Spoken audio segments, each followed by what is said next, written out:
Welcome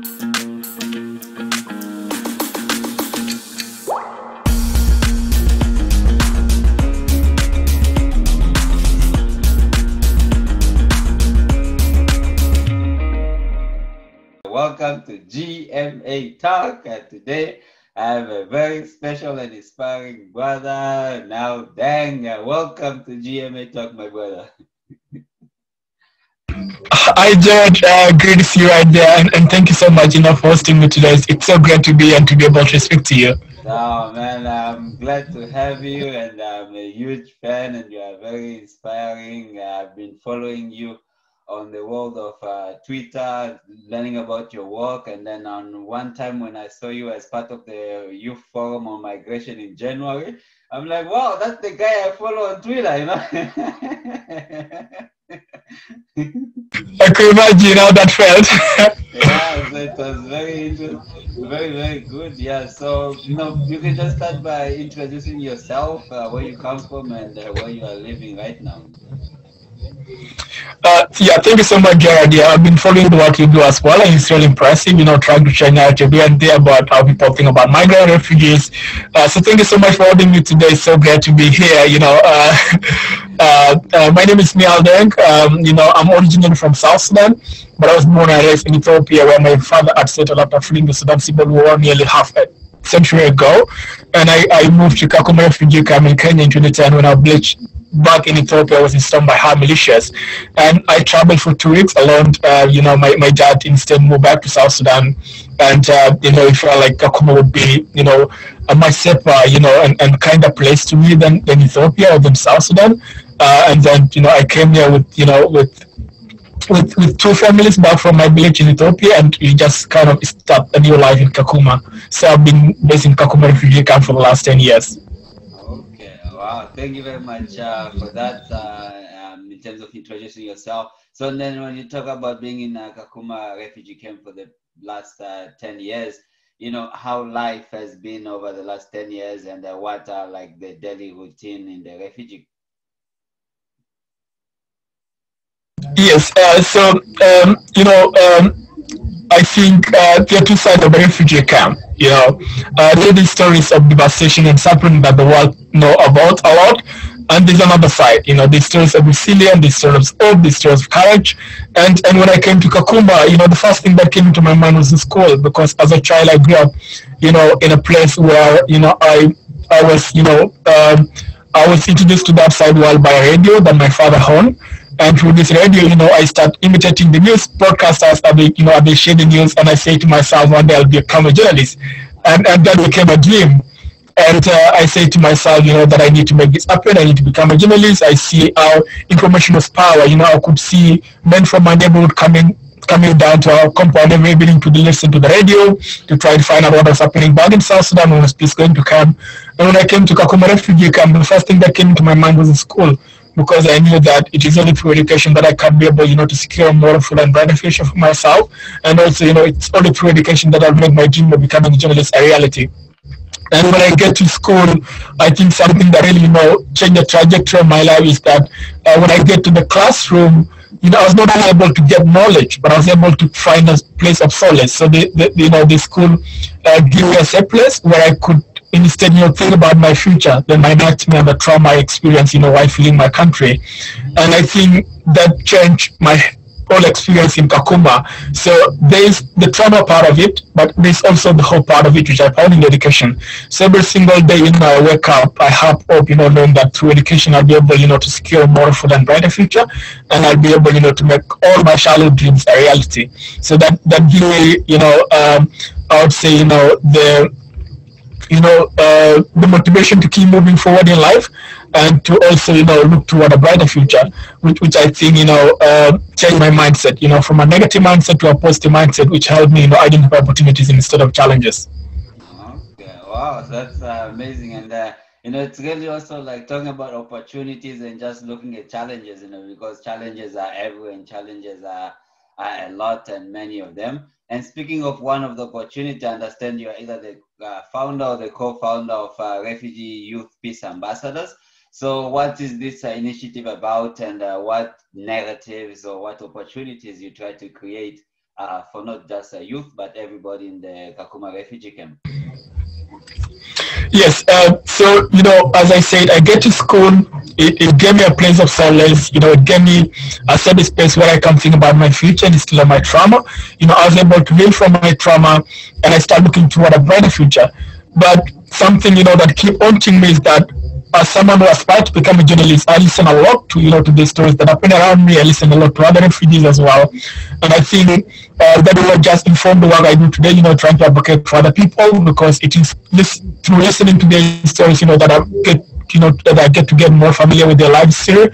But I felt that there are so many young people outside there, that find it really hard to be able, to get themselves out of that, of that, trauma, that keep, haunting them for years and years, and it is a long process for them to be able to heal from it. So when I was in high school, one day I said to my teacher, that I felt that, that most of the young refugees in this school have a lot going on, but they have no one to talk to. They have no space where they could come and try to talk to each other, and try to be able to find solace, try to be able to get peer support. And I said, I need to figure out what to do. So I get a few chairs together from my classroom one day after class, and then I took them under a tree, in the school. I called a few friends and I said, hey, I need us to talk. And everyone was like, okay, let's go and talk. And then I share my story, and then I said, I want us to share our stories, how do we get to Kakuma, what do we look for in the future, what are the challenges. And it was really great because, you sometimes when you have trauma, you find it really hard to open up. But when you see someone like yourself sharing their story, having been through the same journey, being uprooted from their country by conflict and war, you find the courage also to share your story. And that, help you to be able to get that out of yourself, to get that negative energy out of yourself, and to be able, to change your mindset. So that's the whole idea, trying to create a safe space for young people where they're able, to heal from their trauma.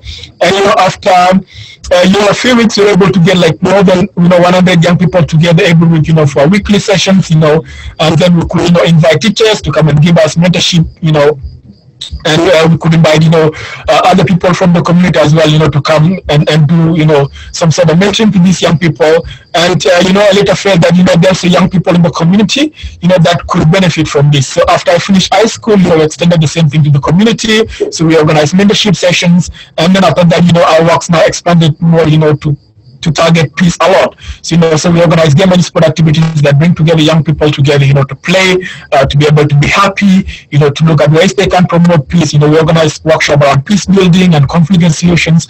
We organize community dialogue for peace. Kakuma is home to nearly 200,000 refugees from more than 10 different nationalities. So we try to see how we can, make these communities coexist together, regardless of the cultural differences, religion differences. So we organize this community dialogue where we bring together different people, and we again look at how these young people can be able to get a skill that they can transfer, let's say, to a business. So we organize social entrepreneurship workshop as well. So these are the key areas where work has been focused on.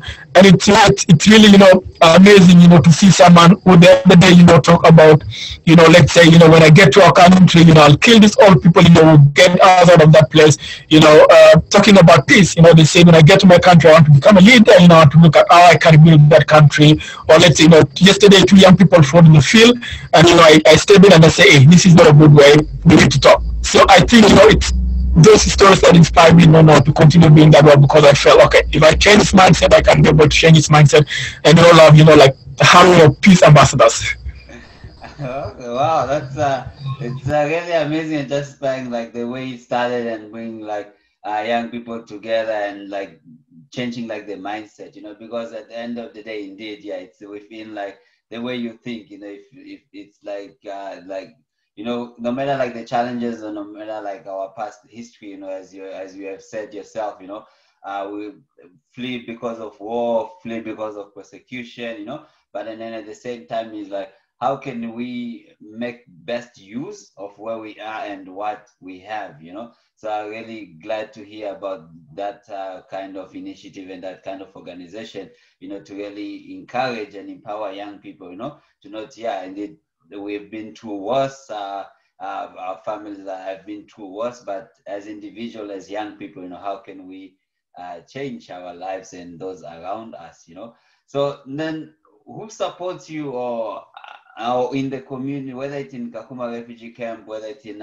Kenya generally, or just around the world, like how is the support of the initiative you are leading or the other things that you are part of? Like how do you find that when it comes to supporting and helping refugees in the camp? Like how do the support go? Yeah, I think so the first thing that we did was World Vision was working on a program around peace as well, and you see that as an opportunity to collaborate with them. So they supported most of our initial projects, especially around peace, around government support activities, around community dialogue. So we work closely with them for a few years, and then after that, we also get support from other organizations in Kakuma as well. They could sponsor 2 workshops or 3 workshops on peace, or let's say support, let's say, one initiative here and there. And then, by also, trying to expand my network, getting involved in initiative like the Global Change Makers, being able to meet other young people, let's say today could be connected to someone who has more experience on social entrepreneurship, and, they could help us, let's say, design a program for 2 days. And then we have someone who knows about peace, there's an angle that we never touched before, they could say, hey, this is something you could look into. Or, let's say, someone, who know more about, volunteerism, how to create, opportunities for these young people to give back to their communities. So I think, it's trying to expand my network, and also, trying to utilize the opportunities, that are available, in the Kakuma, to be able, to continue doing the work we do. Okay, wow, yeah, I for sure agree with you in terms of being connected to other people, other organizations, and see, how best like you can complement each other's skills, expertise, or education, and that's really how we move forward on these issues. Then when you talk about that, then you'll see like around the world nowadays, it's becoming very heated politically, or a lot of misperceptions, a lot of stereotypes, when it comes like to refugees in general. Then what is some of the work that you are doing like on a global stage, or some of the committee organization you sit on global stage, that, to see how you can do your part in educating people about who are refugees and what do refugees bring to the table? Because people only think, refugees are burden, refugees are troublemakers, but for me, really, one of the things I try to advocate and push forward is like, no, social economic benefits refugees bring to the society. How has it been the experience of yours? Yeah, as I was saying earlier, by being able, let's say, to listen to other people, that turned me to become an advocate for refugees, because I get familiar more with these stories, which also, familiar with I speak from within the community, not from outside. And I think that makes a lot of difference. So I think, one big thing that people get wrong is that I think there's a lot of talk, about refugees, not with refugees. People speak a lot about refugees, but they don't speak a lot with refugees, which I think should be the other way around. We need to speak up more with refugees and learn more about them. There should be not more, we don't need to organize more conferences, let's say, in New York about refugees. We need to organize, let's say, a conference, in a place like Nairobi, where we could have refugees, from nearby camps, go and attend that conference and be able, to represent their voices. So I think, the main missing bit in, this international dialogue is that refugee representation is really less, and I don't think, it's really true, or I don't think it can work that way. I think, anything, for us, without us is not for us. I think that is the first thing that needs to change, making sure that, there are more refugees on this dialogue and this table. And what I basically try to do is try to engage with this organization, to look at it from different angles. As I said earlier, there are these stories of, of war, the refugees are seen as victims, they're seen as, as people, who come to take away jobs. That is one side of the story. But the other side, refugees come with these skills, they come as doctors, they come as engineers, they come as teachers. And I think that's something people should look into as well. So when these two are brought together and try to look at this as a coin, where there are two sides, I think people will be able, to see the other side of this story. And I think to be able to see the other side of this story, well, is by engaging refugees, trying to bring them to the table, trying to say, what can you do, not just saying, hey, you came to the camp, here is a bucket for you, here's a house for you. You could ask someone, if I want to make your life sustainable, what can I do for you? Do you have skills, that you can work for a job or something? or how can you contribute to this community? So I think those are the questions that people need to ask refugees, instead of just presuming that when refugees come to us, they need food, they need shelter, and they need a place, to go to school. So I think those are important, but also, look at how they can contribute. I would, encourage, I would want to be part of a community, where I would just welcome, but where I'm given the opportunities, to be able to work toward improving that community as well. So I think those are the things that people need to look into, and now work around those lines, is trying to engage these organizations, trying to tell them, let's look at the other side of the story, and trying to say, we cannot talk about refugees, if we don't have refugees in. Yeah, for sure. I agree with you 150%, especially when in the past you used to see like there are conferences or meetings about refugees, and refugees are nowhere to be found, So I agree with you. Yeah, we need to involve refugees. They need to drive the conversation in terms of, because they know the solutions or the things, that they need best, to change their lives. So I guess with one last question for me then will be in terms of on the education front or vocational training or skills training, especially for young people, how best do you see or do you think that intergovernmental organization and governments can work, to really push the education and training of young people forward? Yeah, I think education is something really important. And most of my work are aligned to education, because education, I think, bring back your dignity. If I, let's say, get a degree now today as I speak, from a Canadian university or from a US university, they will give me global mobility. I might not be confined to Kakuma Refugee camp. I can have the possibility to travel and go and work anywhere. I could have the possibility, let's say, to go back to my home country and look for opportunities to build that place. So I think education is a very important bit of all this. So looking at it and saying, what can you do, to try to expand these opportunities? And something I say, which is also very important, is that when you look at the education, it shouldn't just be one part. We don't need to come and give people refugees or send them to school and just leave them. I think we need to try to look at how can this education or how can this vocational training translate to work or translate, to, let's say, to a social enterprise. We need to look at, let's say, today I get a degree. Is there an opportunity for me to work, or is there an opportunity for me to start a business? So I think these are really important things that need to be incorporated, because I believe they're important factors of the package. In Kakuma, there are many people who have, let's say, bachelor's degree, you even have people who are masters, but you cannot work because in Kenya, refugees are not allowed to work. It's really hard to start a business. You don't have access to finance. You don't have access to capital.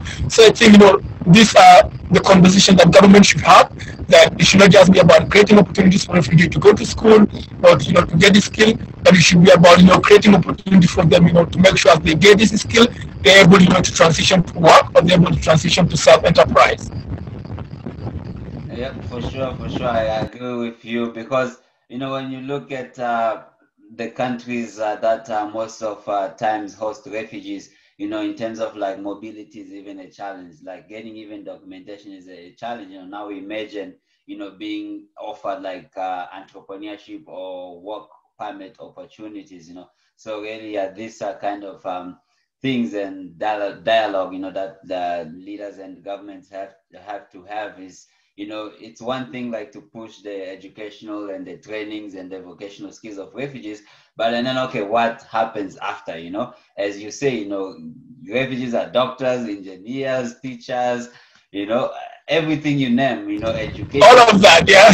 Yeah, yeah. But then, you're getting like somebody with a PhD, somebody with a master's, with maybe 10 or 20 years experience of employment. They're not given that opportunity, to contribute to the society accordingly. So I really agree. Yeah, it's something that should change and need to change, Yeah. Mm-hmm. That's very important. I think, one of the most important thing, that people, I think, can do to make the solution they create for refugees more effective is to make sure refugees are part of designing these solutions. We cannot make a difference in someone's life if you don't know them. You cannot, create solutions, for communities that are affected, if they are not there. This solution will never be effective. They understand themselves better. And I think, it's more of making sure that these voices are a part of the solution designing process, not just as, let's say participants, but as active contributors, making sure they participate in designing, making sure they participate, are looking at key indicators, making sure they participate, in evaluations. All these aspects are very important. So I think that is what we need to check, not making sure that more refugees are in these tables that make solution for them. Yeah, for sure. And then when you talk about now more refugees are part of the solution on the table, and then one last question for me is, with looking at the current challenges of the pandemic and countries' borders are closed and refugees for those who are relying or depending on resettlement, everything has stand still, or even those who are in a refugee camp, like sanitation issue, like further support is a challenge. Is there anything that you think, that you want to highlight in terms of the current challenges of the refugees and how best to move forward in continuous supporting and caring for refugees, ensuring that refugees are not left behind under this global push to care for citizens and to care for other people around the world? Yeah. I'm involved in an organization called the One Campaign, and we do a lot of work, around, advocating for making sure everyone has access to the vaccine. And one thing we say is that, the COVID-19 will not end with the vaccine. It will end when everyone has that vaccine. So this is not about safety. This is not about, just including refugees. I think this is about safety, because what is the need, of vaccinating other Kenyans if you don't vaccinate refugees and they're within Kenya? What is the need of vaccinating other Canadians, if you don't vaccinate refugees and they're within Canada? Yeah. So I think, this is more about safety, because, if none of us is safe, all of us are not safe. So this is one thing I say a lot. So I think this is the angle that everyone should look from. I don't think inclusion is the main thing here. I think safety is the main thing, repeating this because this is a global pandemic. Everyone is challenged, not just people in refugee camps, but everyone, we have it in big cities, we have it in small towns, we have it in refugee camps. So that means this is the global response, making sure that everyone is included in the response. No one is left behind, because anyone who is left behind, will break that cycle of safety again. So I think that is one angle. The other angle, looking at how, more opportunities could also, be still, brought refugees, under these circumstances. One thing I think, is looking at how they can be, let's say, infrastructure, that support, delivery of service even during COVID-19. In a place like Kakuma Refugee camp, learning have to stop because no one has access to internet connectivity, no one has access to electricity, no teacher have access to any of these, devices, and they can use to teach students at home. And none of these students have access to these devices. In Canada, no learning is stopped. People shift to virtual learning. That's what happened in other big countries. So I think, what needs to be done now is how can we make sure that the refugee come as well, there is infrastructure that support this, that tomorrow global pandemic come, we don't need to close down everything. Kids could still learn at home. They sit on a computer, they have the teacher teaching them, and I think that is what needs to be done. So making sure this infrastructure are there that support learning even during the global pandemic. Okay, wow. Thank you very much, well, I really appreciate, just sharing with myself and also with the audience, about the socioeconomic, benefits of refugees and the skills and, how best, they can also come to the table as a solution makers, so as a change makers, and this is really the kind of narratives, the kind of conversation that we need to share and take out there to the world, so really, really amazed and continuously inspired by your work. So congratulations to you, your team, and just, continuously going forward. And hopefully we'll have a world of more welcoming, loving, and accepting of refugees around the world. Yeah. Thank you so much. Thank you so much for hosting me today and, giving me the opportunity to speak to you and also to the audience. I think, I hope, for the same thing too, a world that's more welcoming, a world that is more that become more hospitable to refugees, and a world where refugees are not seen, as just victims of war and violence, are seen as partners, as people who can come to teach at the school, as people who can come, to participate in in construction things, as people who are seen, to work at hospital. So I think, it's more of looking at that angle that we're able, to change the whole thing. So I hope that change. I hope more people are able, to see, the other side of this story. I hope more refugees are seen on this table. I see, it's good that you're in Canada. Canada is doing great work, by making sure that we have refugees on this conversation. I think they are the only country, that had a refugee delegation, with them, to be in meetings. But I think this is really great. I think more countries need to do this. Now they have a global refugee education forum, which I'm part of. And they, and we advise the government of Canada, on the education projects, and making sure that these solutions are shared by local voices. So I think, these are the angles that we need to see in the next few years, making sure that more refugees are on this table, designing solutions, and saying that nothing for us, about us is for us. Yeah, for sure, for sure. I agree with you. And to our audience, yeah, please be called to action, learn about real stories and what the challenges of refugee face, and see how you can help refugees in your communities, in your country, and around the world. Right here on GMA Talk. Until next time, thank you very much.